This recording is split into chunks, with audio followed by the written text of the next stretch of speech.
1 João capítulo 5. Vamos ler a partir do verso 10. Podem sentar.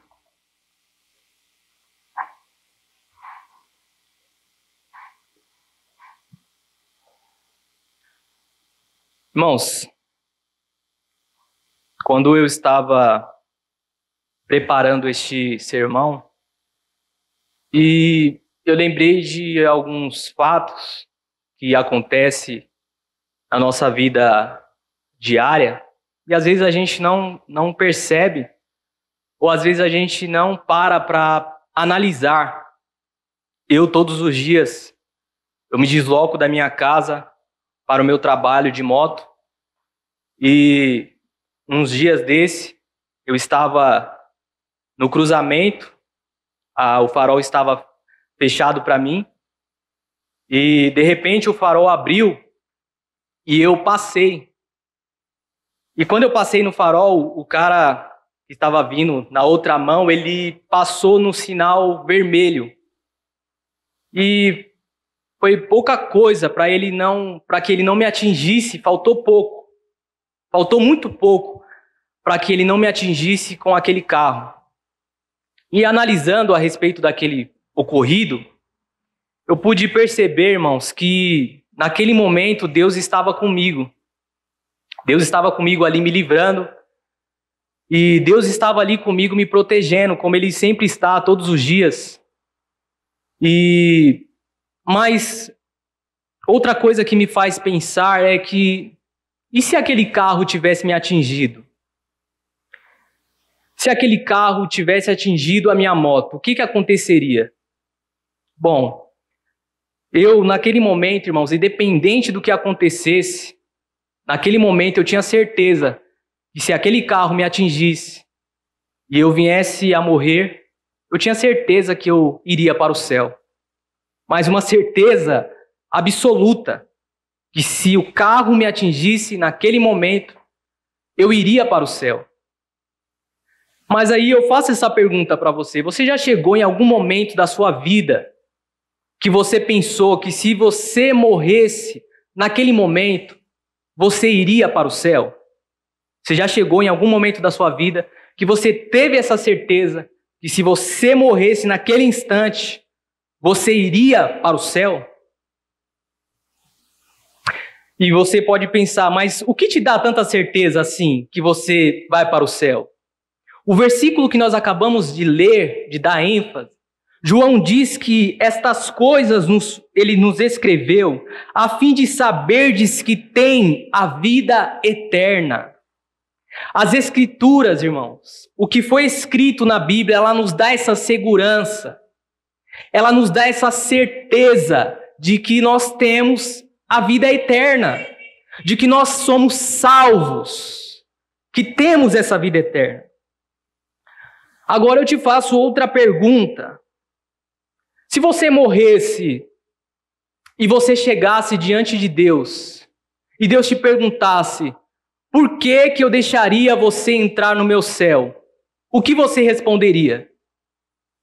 Se você morresse e Deus estivesse te esperando na porta do céu e Ele dissesse para você, moço, moça, por que eu deixaria você entrar no meu céu? O que você responderia?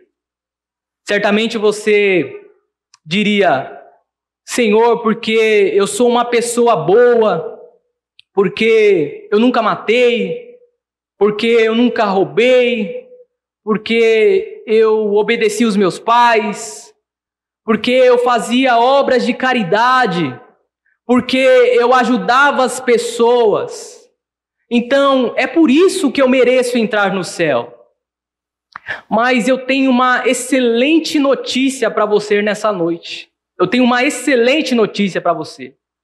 O céu, irmãos, o céu ele é um presente de Deus. Ou seja, o céu ele é de graça. O que é graça? Graça é um favor imerecido. Nós não merecemos, mas Deus ele nos concede. Deus nos dá este presente por graça. Nós não somos dignos disso, mas Ele simplesmente nos presenteia com o céu. E eu vou colocar outro exemplo aqui para ficar mais claro para vocês. Imagine que um parente seu faz aniversário e nesse dia, ele deseja muito ter algo, mas ele não tem condições de comprar esse algo. Então você decide presentear o seu parente no dia do aniversário dele, você vai e compra um presente para ele. Um presente muito caro, caríssimo. E no dia do aniversário dele, você chega com um presente, você dá nas mãos dele, ele fica maravilhado com aquele presente, mas aí de repente ele põe a mão no bolso e ele diz para você: eu quero te ajudar a pagar este presente. E logo você fica ofendido. Porque se você está presenteando a pessoa e ela quer ajudar você a pagar, logo deixa de ser presente. Já não é mais presente. Porque presente é de graça. Presente não se paga. Então é isso que, imagine nós diante de Deus, irmãos. Deus nos dá o céu como presente e nós estamos tentando pagar o presente que Deus nos deu. E isso ofende muito a Deus. Isso ofende a Ele. Porque Ele está te dando de graça, Ele sabe que você não tem condições de pagar esse presente. Ele sabe que você não pode pagar este presente. Assim, irmãos, é a salvação. Efésios capítulo 2, verso 8 diz que pela graça nós somos salvos por meio da fé, e isto não vem de nós, é dom de Deus, não de obras para que ninguém se glorie, não de obras, mas graça de Deus, Ele nos concede por graça, não podemos contribuir com este presente. E ainda que nós tentemos, nós não conseguiremos. Por quê? Porque o preço, irmãos, é caríssimo. Ninguém pode pagar. Não é isso que o salmista diz no Salmos capítulo 49, verso de número 8? Olha o que o salmista ele vai dizer.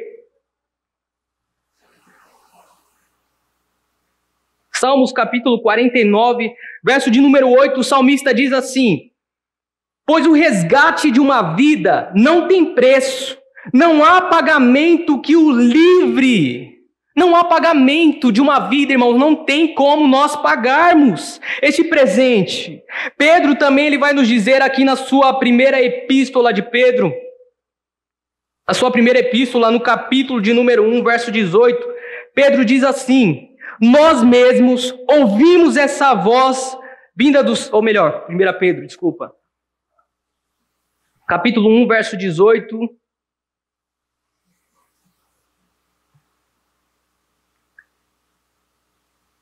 Diz assim: pois vocês sabem que não foi por meio de coisas perecíveis, como prata, ouro, que vocês foram redimidos de sua maneira vazia de viver, transmitida por seus antepassados, mas pelo precioso sangue de Cristo, como de um cordeiro sem mancha e sem defeito.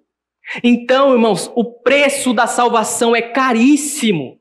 Ninguém pode pagar. E Cristo pagou com o seu sangue. E por que nós não podemos pagar este preço? Por que nós não podemos contribuir com a vida eterna e com a salvação, mesmo que nós tentemos contribuir? Porque há algo que está intrinsecamente ligado à natureza do homem, irmãos, que se chama pecado. O homem nasce nessa condição. O salmista Davi, ele disse: em pecado fui gerado, em pecado me concebeu a minha mãe. Ele está falando do pecado original, do pecado que ele herdou de Adão. Então o homem já nasce nessa condição de pecado. Romanos capítulo 3, verso 23 diz que todos pecaram e destituídos estão da glória de Deus. Todos pecaram. A Bíblia diz, irmãos, que esses atos bons, essas obras que nós fazemos, essas obras de justiça que nós tentamos fazer para contribuir na salvação, ela diz em Isaías 64, verso 6, diz: como podemos ser salvos se até os nossos atos de justiça são como trapos da imundícia? São como trapos imundos. O que é um trapo imundo? Os estudiosos vão dizer que nos tempos bíblicos poderiam ser os panos utilizados no período menstrual da mulher. Ou ainda os panos usados por um leproso para limpar as feridas, que muitas vezes cheirava mal e em alguns casos já estava em processo de putrefação. Já estava em processo, irmão, de decomposição. Então, olha o que ele está comparando, irmãos. Ele está comparando os nossos atos de justiça, os nossos atos bons, de caridades, as nossas obras que nós achamos boas. Ele está comparando a trapos imundos diante de Deus. São trapos da imundícia, essas obras que nós fazemos para Deus. E o que é pecado, irmãos? Pecado é tudo que desagrada a Deus. Pecado é omissão, pecado é mentira, pecado é inveja, pecado é traição, pecado é imoralidade sexual, pecado é ganância, pecado é desejos maus. É por isso que vem a ira de Deus sobre os que cometem tais coisas. Isso que é pecado. Essas coisas que são pecados. A Bíblia diz que até se você sabe que pode fazer o bem e não faz, comete pecado. A Bíblia diz que tudo que é feito sem fé é pecado. Então são essas coisas, irmãos, que são pecados. Imagine que um dia de trabalho, um dia bem cansativo de trabalho, você chega em casa com muita fome. Eu, pelo menos, sempre chego com fome. Minha esposa sabe. Mas nesse dia você chegou com muita fome e você decide ali fazer uma omelete. Vou fazer um omelete para comer. Então você começa a quebrar os ovos. Você quebra um ovo, você quebra 2, você quebra 3, 4. E o quinto você quebra e acaba misturando. Só que o quinto estava estragado, o quinto ovo. Eu te pergunto, você comeria essa omelete, irmãos? Eu estou vendo gente fazendo cara de nojo. Mas é só um ovo.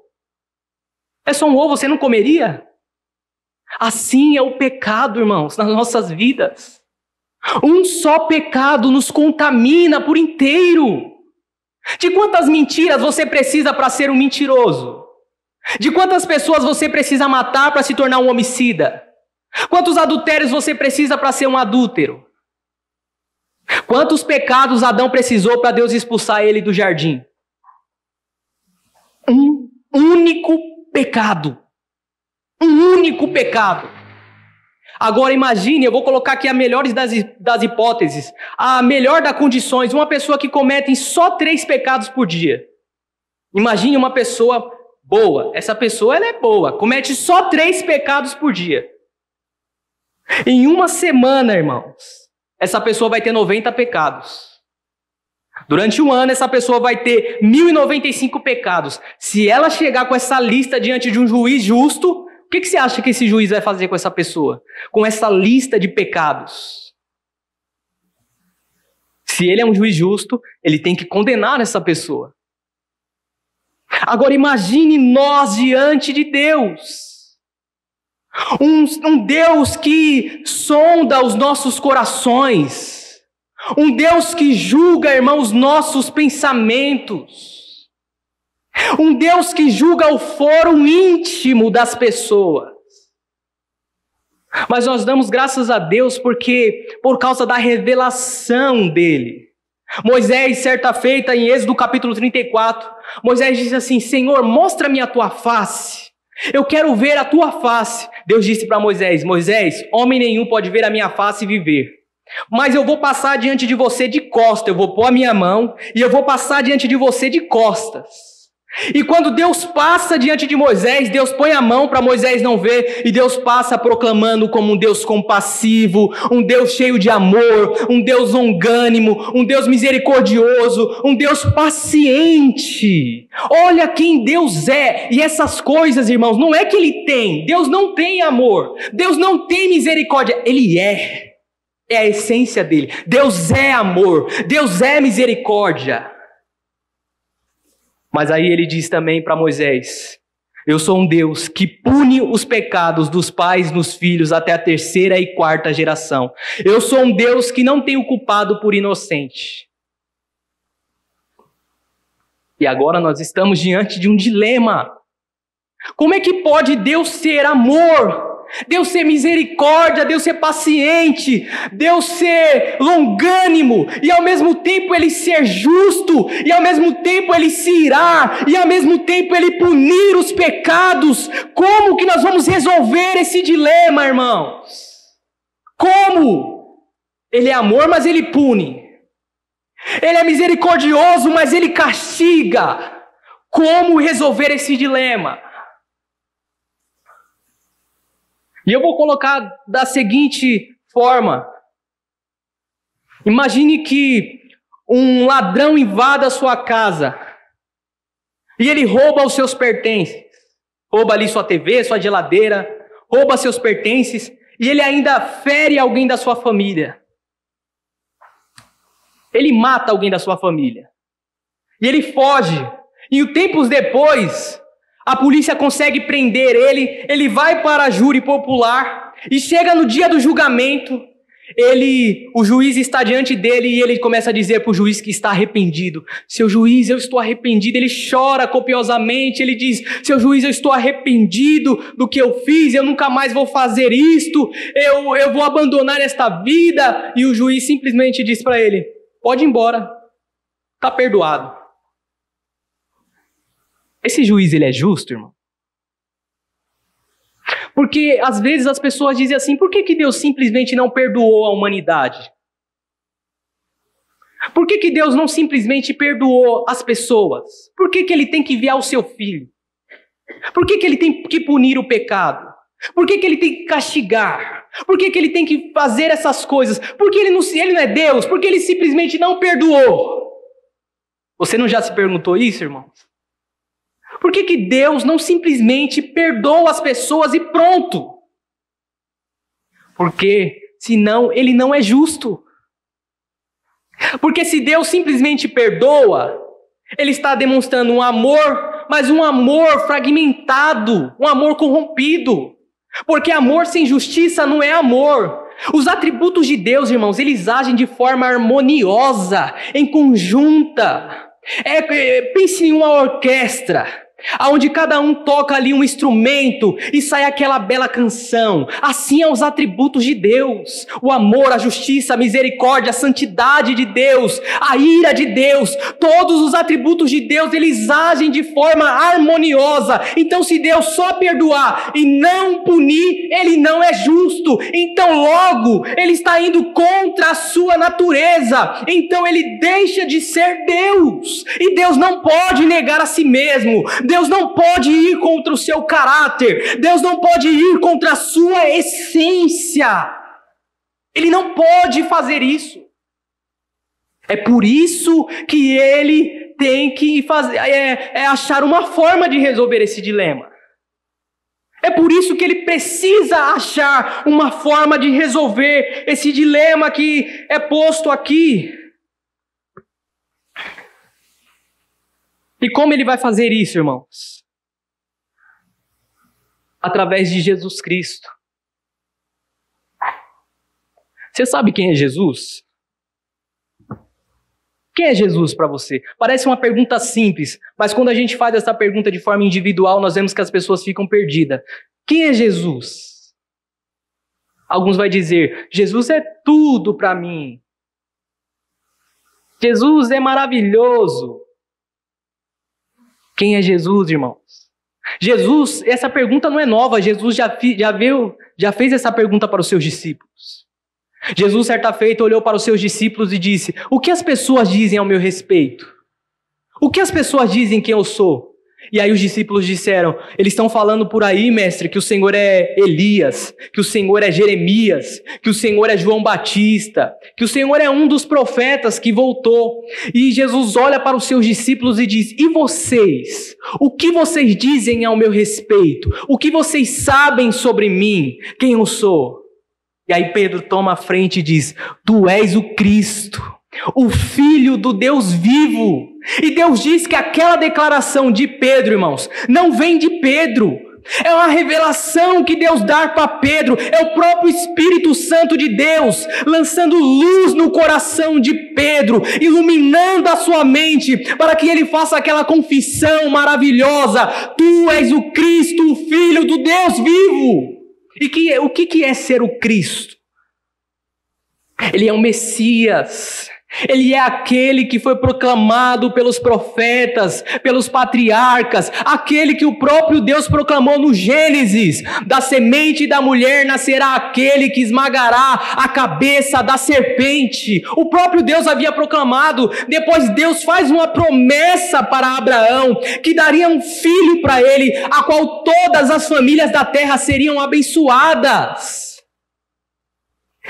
Ele é o filho de Davi, irmãos, que construiria um templo para Deus. Ele é o filho, ele é o que os patriarcas esperavam. O Messias, todos eles viveram nessa expectativa do Messias, do Salvador da humanidade. Então, quando Pedro está dizendo: Tu és o Cristo, ele está confessando: o Messias chegou. O Salvador chegou, o Salvador está diante de nós, é Ele, aquele que os homens esperavam. Ele está aqui. Tu és o Cristo, mas tu não és só o Cristo, tu és o Filho do Deus vivo. E ser filho de Deus, irmãos, ele está dizendo que ele é coigual, coeterno, consubstancial com o Pai, que ele é Deus. Dizer que ele é o Filho de Deus é dizer que ele é o próprio Deus. Em João capítulo de número 5, verso 18, os fariseus queriam matar Jesus. Por quê? Porque ele dizia ser filho de Deus. Olha João capítulo 5, verso 18, diz assim: Por esta razão os judeus mais ainda queriam matá-lo, pois não somente estava violando o sábado, mas também estava dizendo que Deus era o seu próprio Pai, igualando-se a Deus. Jesus lhe deu esta resposta: Eu digo verdadeiramente que o Filho não pode fazer nada de si mesmo, pois pode fazer o que vê o Pai fazer. Porque o que o Pai faz, o Filho faz também. Pois o Pai ama o Filho e lhe mostra tudo o que o faz. Sim, para admiração de vocês, ele lhe mostrará obras ainda maiores do que esta. Pois da mesma forma que o Pai ressuscita os mortos e lhe dá vida, o Filho também dá vida também. Então ele e o Pai são um. Ele é Deus. O que o Pai faz, o Filho faz também. O Pai dá vida, o Pai ressuscita os mortos, o Filho faz também. Então isso que quer dizer ele ser o Filho de Deus. Ele é o Deus homem. E como que ele veio? Ele nasceu de uma virgem, por um fruto do Espírito Santo. O Espírito Santo gerou Jesus. E ele viveu uma vida perfeita. Ele viveu, foi tentado em tudo, porém sem pecados. Ele obedeceu à lei de Deus. Ele obedeceu os preceitos de Deus. Ele obedeceu os mandamentos de Deus. João diz, como já falamos aqui, que ele era o Verbo de Deus, que ele estava com Deus e que ele é Deus. João diz que ninguém viu ao Pai, mas o Filho unigênito é quem o revelou, cheio de graça e de verdade. Nós vimos a sua glória. O escritor aos Hebreus, no capítulo 1, verso 13, diz que o Filho é o resplendor da glória de Deus e é a expressão exata do seu ser. Em Colossenses capítulo 2, verso 1, capítulo 15, ele diz que ele é a imagem do Deus invisível, o primogênito da criação. Por meio dele Deus criou todas as coisas, visíveis e invisíveis, sejam tronos, sejam potestade, sejam dominações, tudo foi criado por ele e para ele. Ele é antes de todas as coisas. Esse é Jesus. E ele vem como servo. A Bíblia diz que mesmo ele sendo Deus, Ele não teve por usurpação ser igual a Deus. Antes ele se fez servo por amor aos homens. E ele foi obediente até a morte e morte de cruz. A Bíblia diz que é maldito todo aquele que for pendurado no madeiro. E ele se fez maldito por nós. Ele se fez maldito ao ser pendurado na cruz. Isaías diz no capítulo 53, versos 5 e 6, ele diz que ele foi ferido por causa das nossas transgressões, ele foi moído por causa das nossas iniquidades, o castigo que nos traz a paz estava sobre ele, e pelas suas pisaduras fomos sarados. Todos nós andávamos desgarrados como ovelhas, cada um se desviava pelo seu caminho, mas o Senhor fez cair sobre ele a iniquidade de todos nós. O verso 10 diz que foi do agrado do Pai moê-lo, foi do agrado do Pai esmagá-lo, fazendo enfermar. Na cruz, o que está acontecendo, irmãos? Os meus e os seus crimes, os meus e os seus pecados foram imputados a Jesus, foi lançado sobre ele. Por isso que ele está se fazendo maldito, por isso que o Pai está moendo o seu Filho, porque os nossos pecados estão sobre ele. E na cruz ele diz, tetelestai. É uma palavra grega que diz, está pago. Está feito, eu paguei pelos seus pecados, porque eu e você não podíamos pagar, mas Cristo pagou, vertendo o seu sangue na cruz, derramando o seu sangue na cruz. Ele pagou, comprando-nos, irmãos, o céu que não podemos comprar por causa dos nossos pecados. Cristo compra derramando o seu sangue na cruz. E agora o dilema está resolvido. Deus está sendo justo e justificador daqueles que têm fé em Jesus. Na cruz, nós contemplamos esses atributos. A justiça, a misericórdia, o amor, a graça, a ira. Tudo está ali na cruz, irmãos. Olhe para a cruz, que você vai contemplar quem é Deus. Na cruz, Deus está revelando a sua face para o mundo. Lembra como ele passou diante de Moisés? Moisés, eu sou um Deus compassivo, misericordioso, longânimo, um Deus justo, um Deus que se ira. Na cruz, Jesus disse, quando eu for levantado, eu atrairei todos a mim. Na cruz, Deus está se revelando ao mundo, Ele está mostrando o seu amor na cruz. O amor de Deus está sendo revelado a você por meio da cruz. É por isso que a Bíblia diz, portanto, agora não há condenação para os que estão em Cristo Jesus. Estávamos condenados, estávamos mortos em nossos pecados e delitos, mas em Cristo Ele nos dá vida e Ele perdoa os nossos pecados, e agora Ele bate o martelo e Ele diz, não há mais condenação para você. Na cruz, irmãos, a ira de Deus estava vindo sobre o mundo. A ira de Deus estava vindo sobre a humanidade. E Cristo abre os braços e a ira de Deus é derramada sobre ele. E ela não atinge o mundo. Ela atinge o seu filho, ela atinge o Filho de Deus. O Filho de Deus foi morto na cruz, mas ele não permaneceu morto porque a morte não pôde detê-lo. Ele ressuscitou ao terceiro dia, irmãos, comprovando que Deus aceitou o seu sacrifício. E ele foi assunto aos céus e está sentado à direita de Deus Pai.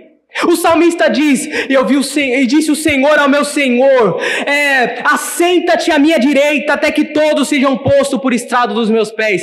Cristo é rei agora, ele está entronizado em seu trono. João, quando ele tem a visão lá em Apocalipse, ele diz que ele viu um cordeiro como se estivesse morto, mas em pé, um cordeiro com chifres, um cordeiro com poder. É Cristo.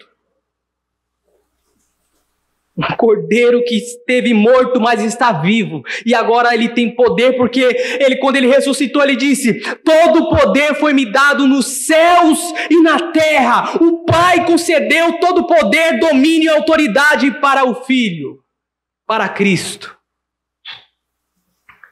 Então ele compra o céu para mim e para você. Mas ainda, irmãos, como nós podemos receber a vida eterna? Como nós podemos receber a vida eterna? Pela fé.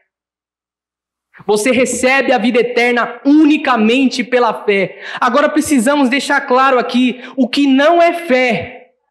Porque você pergunta para as pessoas: você tem fé? Todo mundo tem fé. Eu tenho fé em Deus, tenho Deus no meu coração. Todo mundo diz que tem fé. Mas a Bíblia diz que existem dois tipos de fé. Existe uma fé morta e existe uma fé viva. Esta fé viva é a fé da salvação. A fé morta é a fé que não leva a lugar nenhum.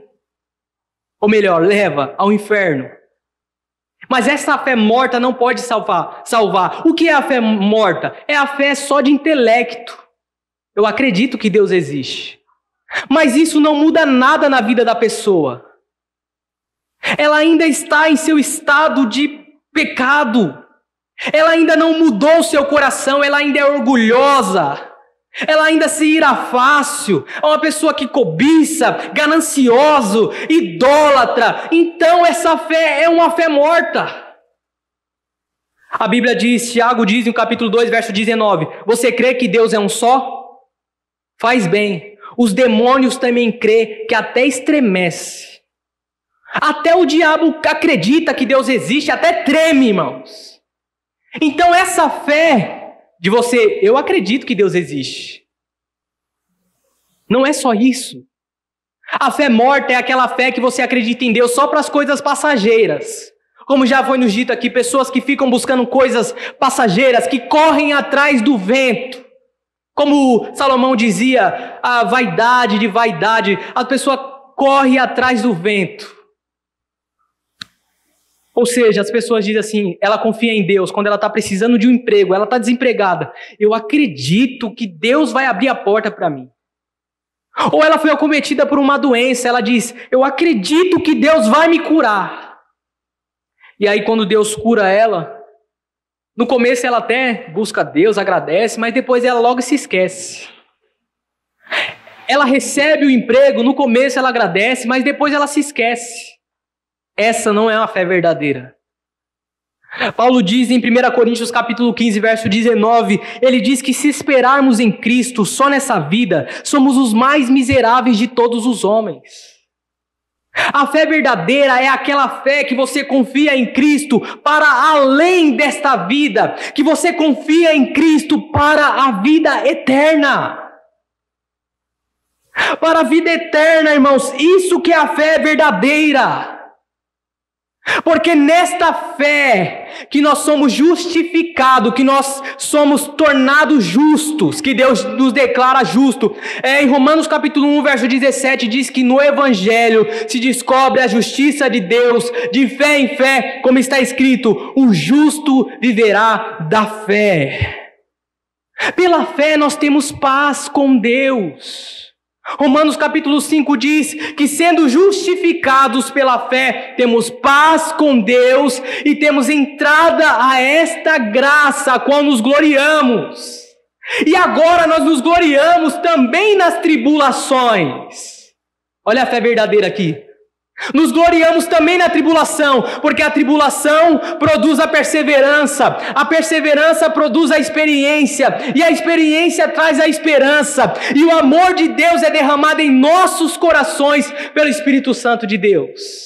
Então a fé verdadeira é independente das circunstâncias. Se você está doente, se você está desempregado, se você está bem, se você está bem financeiramente, você permanece firme na fé. Paulo diz: eu aprendi a estar contente em qualquer circunstância, tendo muito, tendo pouco, eu estou satisfeito. Eu posso todas as coisas naquele que me fortalece. Então essa é a fé que salva, essa é a fé verdadeira, essa é a fé que livra o homem do juízo. E é assim que nós recebemos o presente da vida eterna.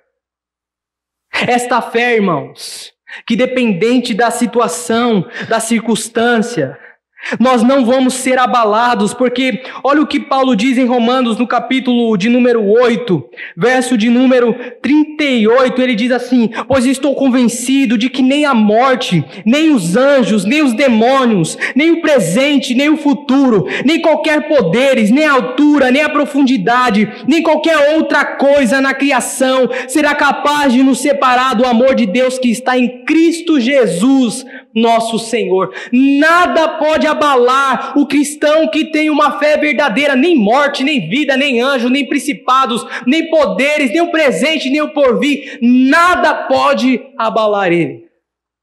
Ele permanece firme na fé. Jesus disse, no capítulo 6 de João, verso 47, ele disse: na verdade vos digo que aquele que crê em mim tem a vida eterna. Você não vai ter a vida eterna, você tem a vida eterna.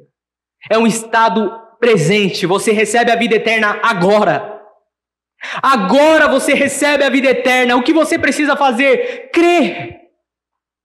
Se arrepender dos seus pecados e crer em Jesus. Confiar somente nele para a salvação. E não confiar mais em suas obras. Eu sei, Senhor, que as minhas obras não podem me salvar, que o fato de eu ser bom, que o fato de eu fazer obras de caridades, nada disso pode pagar a salvação, unicamente a obra de Jesus Cristo, pois não há nada debaixo do céu pelo qual podemos ser salvos, que não seja Cristo Jesus, nosso Senhor. Ele é a única maneira de nós sermos salvos, somente por meio de Cristo. Aqui, irmãos, ele está manifestando o seu amor. Eu não sei se você consegue contemplar o amor de Deus. A Bíblia diz que Deus amou o mundo de tal maneira que ele deu o seu Filho, para que todo aquele que nele crê não pereça, mas tenha a vida eterna. Tenha a vida eterna. João, ele diz que foi assim que Deus manifestou o seu amor entre nós. Ele enviou o seu Filho unigênito ao mundo para que pudéssemos viver por meio dele. E nisto consiste o amor de Deus. Não em que nós tenhamos amados a Deus primeiro, mas em que ele nos amou e enviou o seu Filho como propiciação pelos nossos pecados. Deus nos amou primeiro. Antes de você amá-lo, de você amar a Deus, Deus já te amou. E ele prova esse amor. Ele não tinha necessidade de provar, mas ele prova enviando o seu Filho para morrer por nós. Não é quando você já era convertido. Ele envia o seu Filho para morrer por nós quando ainda éramos pecadores. Quando ainda estávamos naquele estado de pecado, foi aí que ele envia o seu Filho. Isso faz sentido para você, irmãos? Faz sentido para você? Será que você tem esse desejo de receber o presente da vida eterna hoje?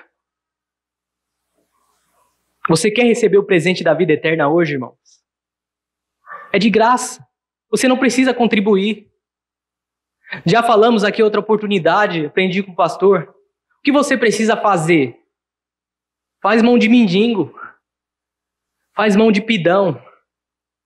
E ele vai te dar a salvação. Ele vai te dar por graça, por misericórdia. A Bíblia diz que se alguém confessa publicamente que Jesus é o Filho de Deus, Deus permanece nele e ele em Deus. E assim nós conhecemos o amor que Deus tem por nós, se confiarmos no seu amor.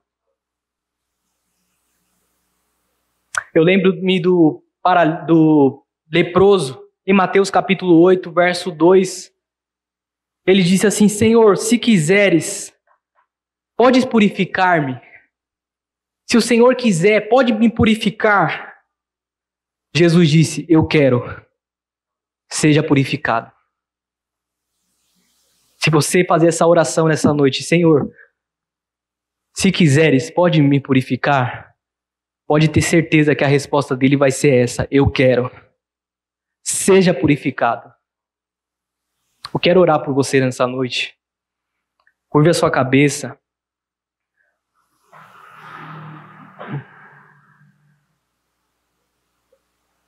Pai Santo,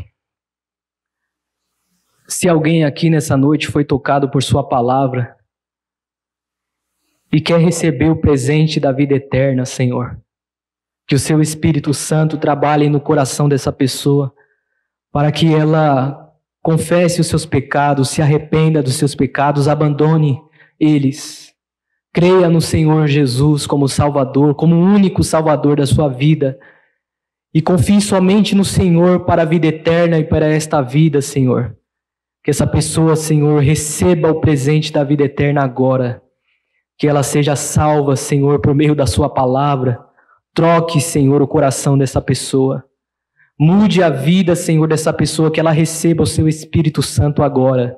Pois eu sei, Senhor, que no momento em que cremos, o seu Espírito Santo vem sobre essa pessoa. E ela agora tem o penhor, o selo para a salvação. Eu acredito, Senhor, que o Senhor está tocando no coração de pessoas aqui nessa noite. Que ela possa crer, Senhor, e confiar no Senhor para a vida eterna. Eu te agradeço, em nome de Jesus Cristo. Amém. Amém, irmãos. Deus seja louvado.